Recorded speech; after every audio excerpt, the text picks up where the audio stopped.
2022 में जो चुनाव हुआ, ठीक, जी आप निर्दलीय प्रत्याशी के रूप में चुनाव लड़ते हैं जी और आप 47,000 वोट, नियर अबाउट जी 47,000 वोट आप पाते हैं। जी और उस समय लोगों का मूड था आप समाजवादी पार्टी से चुनाव लड़े, और उस समय समाजवादी पार्टी अलायंस में सीट जाने की वजह से जो अलायंस वाली पार्टी थी, राजभर समाज की पार्टी, उसके खाते में खड्डा विधानसभा की सीट जाती है। जी जी वहाँ से एक नाम है अशोक चौहान जी। अशोक चौहान जी शायद रहने वाले देवरिया के हैं, चौरी चौरा के। चौरी चौरा के रहो। वहाँ से अशोक चौहान जी आते हैं और खड्डा विधानसभा में चुनाव लड़ते हैं जी जी और वह 21,000 वोट पाते हैं जी और आप 47,000 वोट पाते जी। हैं। और एक पार्टी और है AMIM, ये पार्टी है, वह पार्टी 17,000 वोट पाती है। तो तीनों को अगर कैलकुलेट किया जाए तो नियर अबाउट 85,000 वोट के आसपास में टोटल वोट हो रहा है, ठीक। जी जी और यहाँ पर बीजेपी जो चुनाव जीतती है वो 88,000 मतों से चुनाव जीतती है यहाँ का। जी सही हूँ मैं? एकदम सही। सही है।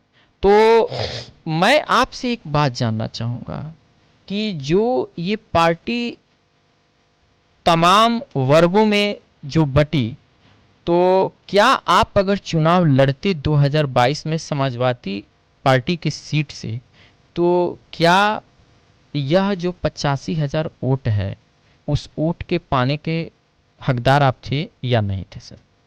85 नहीं, मैं 1 लाख के पार जाता।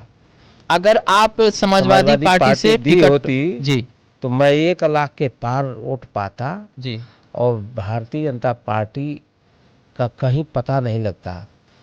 मेरा जो आंकड़ा था कि मैं बीजेपी को यहाँ 65 से 70 पे सिमटाऊंगा, ऊपर का जो वोट होगा वो मेरे पास आएगा जी और मेरे पास आ भी रहा था। जी।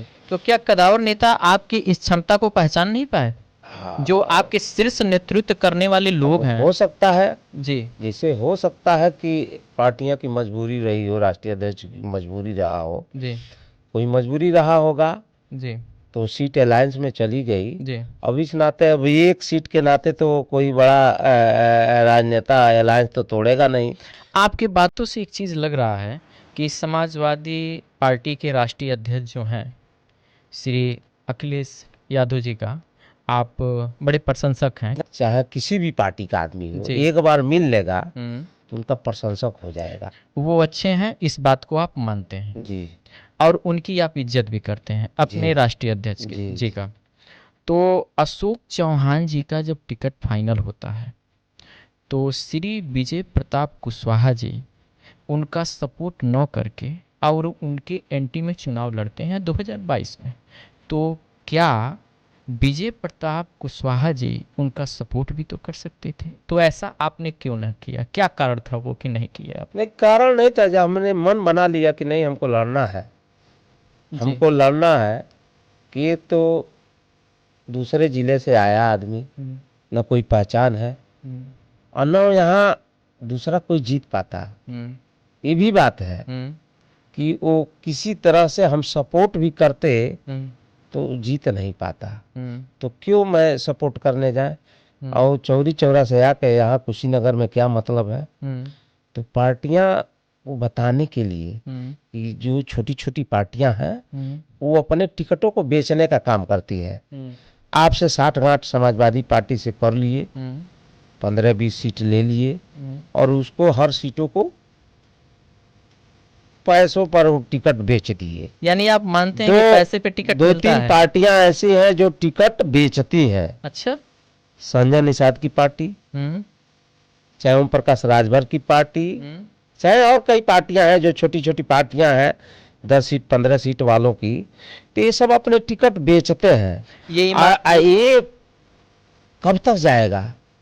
हमने कहा, ओम प्रकाश राजभर से कहा कि आप हमको लड़ाओ अपने ही सिंबल पर, क्या आप दिक्कत मांगे है। थे? अच्छा। और उस आदमी का कार्यक्रम भी मैंने कराया। कौन सा वोट लाएगा। वोट लाने के लिए कोई वोट नहीं था कि जो लाता, इसीलिए आप बागी बन गए।